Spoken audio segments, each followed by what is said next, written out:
Hey, it's Unique History Channel, and tonight we're going to be reading part 4 of My Struggle by Vladimir ZHIRINOVSKY, and it's called The Last Repartition.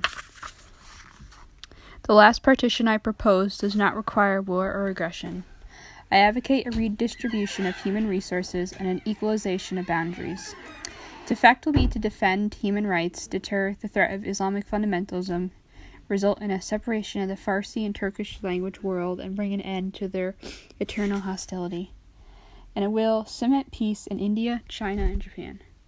If Japan, for example, claims territory that now belongs to us, agrees to the repartition that I propose along with the redistribution of spheres of influence, we will then make territorial concessions that satisfy their interests. These concessions could involve a long-term lease of territory on the continent. The proposed repartition will also satisfy the interests of China and Mongolia and Southeast Asia. India will gain peace because of the liquidation of Pakistan and the consequent creation of fixed borders. Russia, with a shore on a fourth ocean, will end all revolutions and perestrojkas and continue the normal development of all its peoples. In such a repartitioned Russia, everyone, regardless of skin color, shape of eyes, or form of nose, will feel him or herself as a Russian, just as American considers him or herself an American, or European, a European. Under the principle of a single equal citizenship for all, Russia will have a single state language and currency, unrestricted contacts from Europe, and the free movement around the globe. The economy created will be free of crises, and even if it suffers some inflation, will not lead to hunger, price increases, or the disappearance of some regions of certain foods and products. Nor will this state of affairs be necessarily opposed by the United States. I have had conversations with political scientists and sociologists who, of course, have briefed the CIA, President George Bush, and now President Bill Clinton. They understand our vision, and I believe they do not oppose it. Under the proposed repartition, the United States will continue its influence in the Arab world. Russia will strengthen its relations with Iraq, but in a way that will cause no harm to third countries. The danger of a third world war is minimal because it makes no sense for Americans to take unnecessary risks simply because Russia gains some slight advantages. For Russia, the proposed territory changes in the south do not constitute an acquisition, but rather are the normal outcome of geopolitical factors.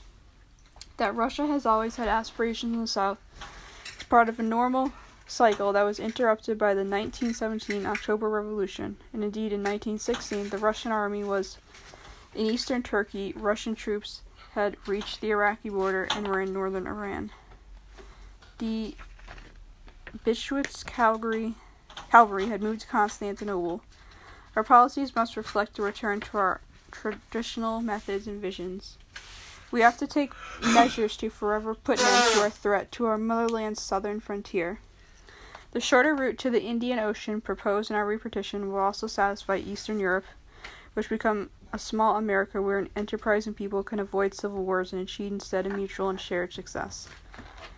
The United States of America has already vast influence in Latin America, Europe, and Africa. Russia seeks to include 3 countries, Afghanistan, Iran, and Turkey, in its sphere of essential interests.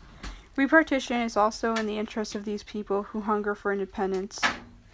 The Baluchis, the Kurds, the divided Azerbaijani and Turkmen people. It is a geopolitical solution that will help resolve questions of self-determination and national freedoms, as well as the use of language and national symbols. Moreover, it will play a supreme role in preventing war between Christians and Muslims, between Farsi and Turkic people, in supporting the founding of Tehran, a Turkic state stretching from Istanbul to the Altai Mountains, whose emergence could lead to war.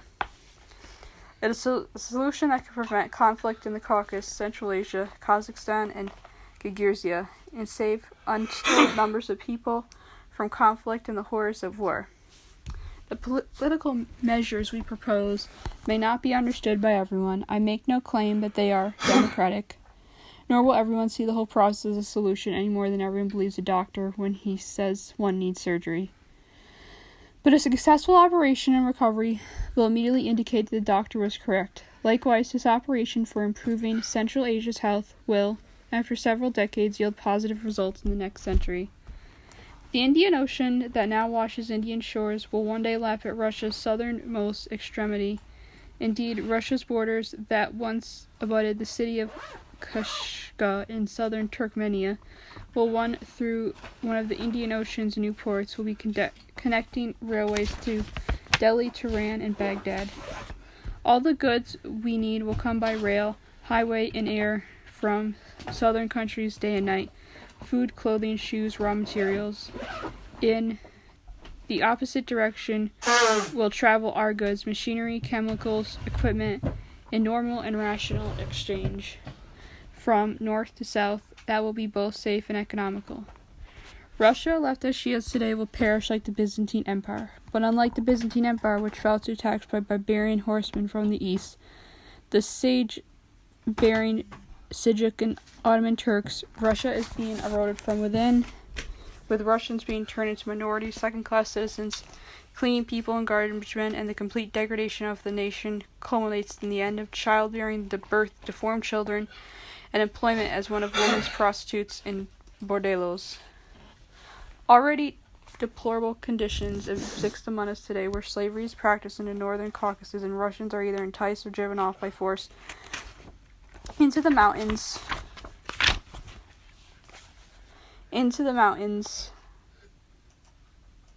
to be slaves or farmhands in the local bey or lord. Eventually, if the deterioration continues, the intelligentsia will depart from America, Europe, Australia, Israel, and our people will shrink into a biomass. We need to save our nation today when we have the chance to act, or the next century will mark our end. Russia will perish as did Byzantium. My fellow Russians, let us save ourselves from the destruction of our nation, our language, our culture, for being transformed into refugees and hired help to work as serfs or slaves for foreign bosses. We must quickly put an end to our mindless descent into the abyss while we still number 150 million. For every year our numbers dwindle. Within 10 years, we will have fewer than 100 million, and in 10 or 20 years, we may number no more than 30 million, soon across a vast territory. Then we will cease to exist as a nation because we will have become so small a minority.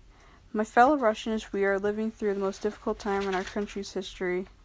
The Mongol invasion was easier, with a visible enemy whose customs were known and against whom it was possible to unite for forces for battle. Today we face no encircling foreign troops, but rather are being blown apart from within. A disease has made its way inside Russia, and all our organs are gradually decaying. If not stopped, eventually our nation, like an organism, will perish. How to save ourselves? A man who is drowning in a flood will try to make his way to the surface. In an earthquake, a sensible person heads for the street. In war, we arm ourselves for self-defense. Without knowing it, we are caught in a flood, an earthquake, a war. We already have enough light, enough willpower, but we have to use our wits to become a multinational nation that we really are. If we are, who are mostly Russians, embrace the idea of a single Russian nation, not for the sake of dominating other peoples, but as a uniting force, we will put to end the baneful decline. I swear that my only design is to save my dying nation. Some of my people are half standing, some are ready to get down on their knees. We could have been insulated, humiliated, or our reputation blackened. Soon, an explosion of indignation will erupt among Russians, who will finally rouse themselves, stare angrily at their surroundings, and declare, "Enough of this marasmus. Let's start doing things in a different way." A different way means creating new borders, a new foreign policy, new economic solutions, a new administration structure, a new executive and a legislative authority. These changes must be made without delay.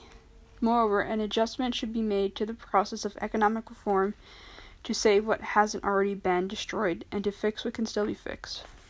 Young Russians, I appeal to you. I want to see your proud gaze. Can we allow ourselves to be torn apart from within? We have powerful military space stations, the mighty Buran space station with its 60-ton capacity that can carry and deliver its payload to any point in the world. We have the Irgenia rocket, and the most powerful in the world, which can transport a satellite into deep outer space. We have the T-72 and T-84 tanks. If we started their engines at once, the planet would shudder. We are destroying a navy that has beaten all others on sea and ocean and withstood sieges by the great naval powers. It should just not be a Black Sea Navy, but also a Navy of the Mediterranean that stands guards in the Pacific, Atlantic, and Indian Oceans.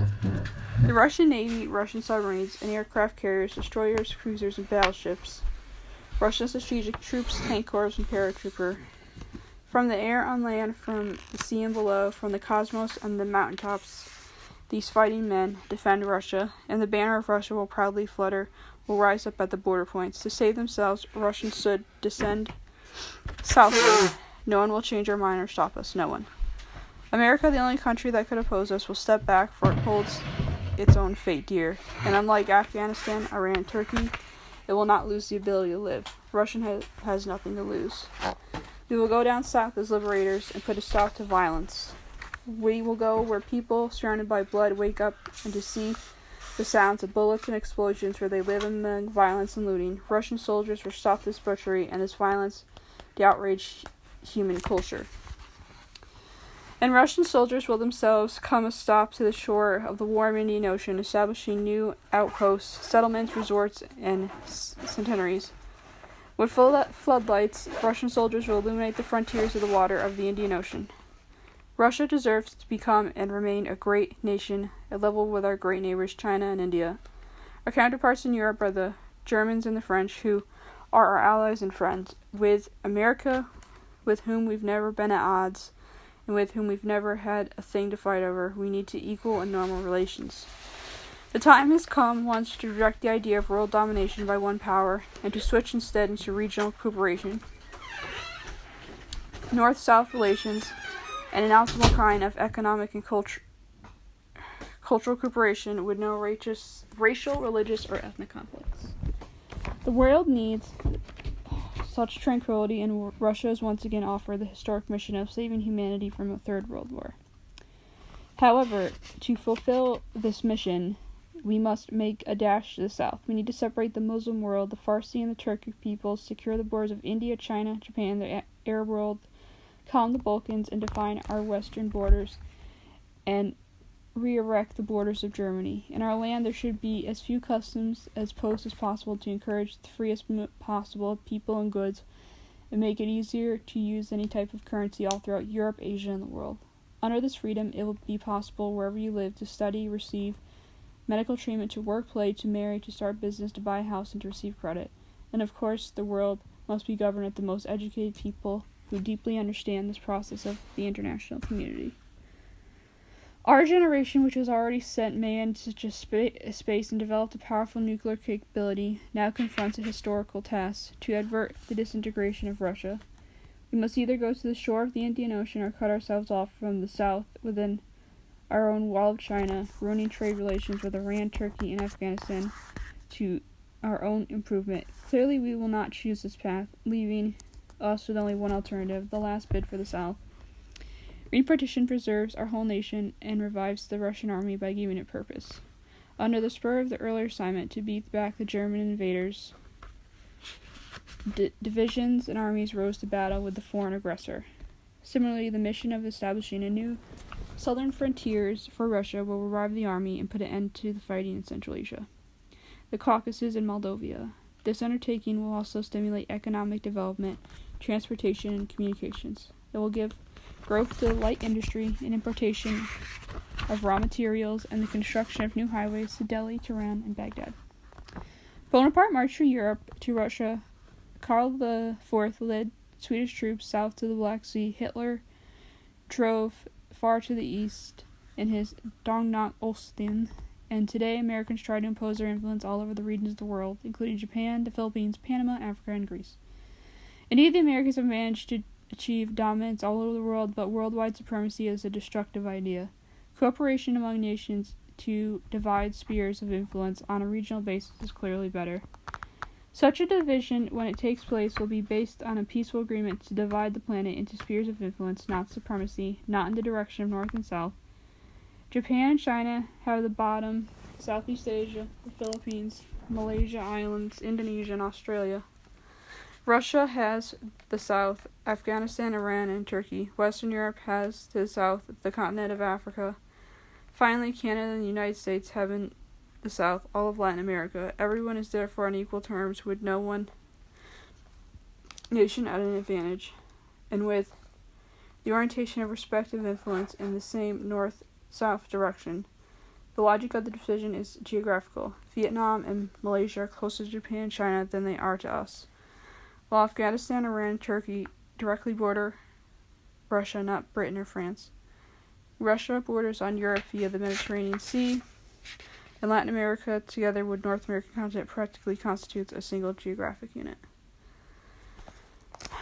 A division according to this geopolitical formula would be favorable for all humanity and establish over the whole world a warm and clear political climate. Cloudless weather would prevail without hurricanes or storms. The division would also mean smaller spending on energy, transportation, and communications than it is necessary today. For example, the Japanese, who now transport their own goods across the entire globe, could cut down on costs by strengthening cooperations with the Far East and focusing on China, Australia, and the Philippines. In turn, we would concentrate our economic relations on Afghanistan, Iran, and Turkey until these countries are transformed to the southern border of the Russian state. Europe could trade successfully with Africa and its former colonies, and the United States with the countries of Latin America with which it shares a single continent. This division would establish a peaceful world and economic order through external relations, reducing the needs for planes to cross vast distances because of the presented poorly developed regional ties. With the focus being on trade with one's neighbors, the number of air routes would be drastically reduced. Fewer airplanes, for example, would need to fly from Russia to carry goods to Africa. This should result in a major saving of energy. Nor would it be good to scatter the Russian army all over the globe. Our army would be based on Russian territory and no further away from the coast of the Indian and Mediterranean Oceans. Why should America encircle Russia with bases? Why should we put our submarines patrol the Hudson Bay near the American shore? It is more profitable for us to concrete our energies there in the south, on the Persian Gulf and the Mediterranean Sea, where everything is located to Russia. Other countries should adopt a similar approach, closer to oneself, closer to home. I, for example, have lived throughout the country, and I know that I have lived only in one city. I would have economized more, had a small garden, apartment, community friends. Instead, I crisscrossed the entire country, wasting my strength, energy, and resources. If we were to remain in our places and act locally within our surroundings, we would enjoy better living conditions longed for by all people. Even though the last bid for the South is a noble idea, offering positive consequences and a solution to the world's problems, it will, of course, not satisfy everyone. Today, the United States is blockading Iraq, Libya, and Serbia. Neither the peoples of these blockaded countries are satisfied, yet the United States believes that it is acting correctly. By a similar logic, if the interest in peace and tranquility we blockade rather than conquer Afghanistan and Turkey, some of the inhabitants of this country will be naturally displeased. But the whole world should remember that this move be necessary if Russia requires it, and taking into consideration the view of the majority is necessary. Advantages will occur to the mass humanity of our planet if Russia establishes new borders in the south. First, separating the Islamic world will eliminate the Muslim danger, which is the only region now capable of spreading a widespread religious war. Second, we carve up the Turkic-speaking world, which seeks to create a Turkic state stretching from Istanbul to the Atali Mountains. No other country on the earth entertains such a lofty ambition, seeking to establish, say, a greater Ireland, a greater Nigeria, a greater Panama. Third, Russia's present southern borders, far from being calm, now disturb not only Russia, but Europe, and in final analysis, the world. Finally, the last bid for the South, our move towards the shores of the Indian Ocean and Mediterranean Sea, will mean freedom for 20 million Kurds, hundreds of thousands of Balashis, Pashtuns, Dayis, and other nationalities now living in this region. Eliminated, too, will be the possibility of war because Iran and Iraq, between Iran and Turkey, between Afghanistan and Tajikistan, and between Pakistan and India, sparing millions of the bitter fate of becoming refugees. Thermonuclear war is also avoided, along with explosions at atomic stations and the mass destruction of people from epidemics that are sweeping the country at the present time. The pluses of this operation far outweigh the minuses. Although the United States probably won't like this plan, it won't intervene because of the negative consequences that will result from hindering the establishment of Russia's southern borders. Russia will carry out the task intended for it, will fulfill what's perhaps the last great historical mission to liberate the world from wars which have always begun in the South. The last bid for the South is no plan of Barbarossa's or Napoleon's, no military venture by Karl IV. It is purely a Russian plan worked out by its fate. Without this move, Russia will perish, or there will be a warlike bid for the North, possibly even an attack on Europe, which will lead to an explosion that will destroy the whole planet. We cannot allow this to occur. Everyone must agree that the establishment of the new borders in the South is essential for Russia. 60 or 70 years ago in Central Asia, there was no Uzbek Soviet Socialist Republic, only Kieva, Urchin, Orzem, Fergana, and Teskla city-states or city cognates in which people lived. Such places could rise again. Once more, we have many city-states like Bukhara, Khwarazm, Tashkent, Urgent, Kabul, Dusham. Kurdistan will have Diyarbakir as its capital, and the borders of Armenia will stretch vast to the shores of the Black Sea and include Lake Van and holy mountain of Ararat. As compensation for the loss of Abkhazia, Georgia will receive a piece for the Black Sea of Batumi. Almost every region will get what it wants, but there will be no national formations, no levying of one people over another. Of course, those are in Ankara, Tehran, and Kabul who will be dissatisfied, but millions of people on the planet will benefit from the positive solution that will result from the last bid for the South. The Turks came to Istanbul from Tashkent, a city to which they may return, or if they choose, they can remain where they live now, but Kurds, Armenians, Wallachis, and hundreds of other peoples should not be oppressed. How many Greeks, Bulgarians, and other Slavs now living in Istanbul have to conceal their own nationalities and cannot use their own languages? Our new southern world will be multilingual, with the exception of adopting a single language for communication from Constantinople to Kabul, just as occurred in the city of Sukhumi, where Russian is used, not Georgian, Abkhazian, Greek, or Armenian. To speak Russian is obviously easier than to study 5 languages. In this new geopolitical space stretching to the Indian Ocean, consisting of peoples of various faiths, Turkic and Farsi speakers, Slavs and Greeks, Kurds and Arabs, everyone will speak Russian. The new territory will comprise a universal homeland for everyone, stretching from the Indian Ocean to the boundless expanses of Russia. It will be a homeland without wars, because it is bounded by secure borders and garrisoned by the Russian army. All decisions will be peacefully resolved, all persons free to take up vocation in their way of life of choosing. If we don't bring peace to this region, disturbances, corruption, disease, and war will arise and spread throughout all of Russia and Europe. The geopolitical situation will be analogous to a patient who refused to follow a dangerous finger to be amputated and consequently perishes. Likewise, it may be necessary to infringe on the rights of small groups of citizens, but eventually their way of life will be preserved to bring tranquility to millions and eliminate ethnic discrimination. In governing the world, the carrot alone does not suffice, nor does the matter, does only the whip. Of paramount importance is the national problem, how to reconcile envy and competitiveness among nations and impress on everyone that we are citizens, not Turks, Persians, or Tajiks. Our declaration: this is my home, which I live. Here is where I work. This is my family. I cannot rob a neighbor's home or kill another family's children. Rape, marauding, violence are everywhere forbidden. By establishing appropriate borders, we will create the stabilizing factor associated with religion. With the framework of a powerful state, all national conflicts will be avoided, and no nationality will have reason to fear attack.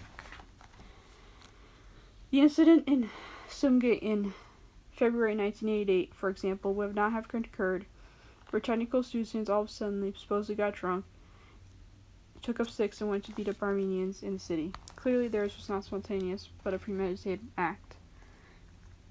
The rioters renounced communist ideology, seeking to replace it with a national one. But how do you accomplish this reunion if everyone is getting along peacefully? You make the Azerbaijanis hate the Armenians, and you start a conflict with little war, which is done in Sumgate, resulting in horrible crimes for people set on fire. Something similar happened in Baku. An eyewitness there told me that an old Armenian man was set ablaze right in the square in the city's train station. Bystanders joined in. One old woman dragged over a mattress, and somebody dropped wood, twigs, matches, and gasoline. Others helped drag the old man onto his heap, where he was set on fire. This barbarism was done in the 20th century by people. They set the man on fire just because he was a different nationality. An act so monstrous was perpetrated for the sake of national identity to kindle hatred between Azerbaijanis and Armenians. This despicable form for conflict has applied everywhere else throughout the country. In Tajikistan, the Uzbekistans were scapegoats.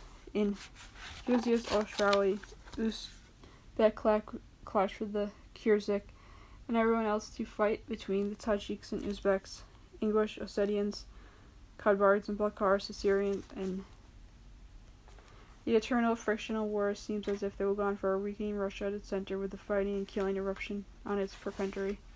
Okay. Thank you.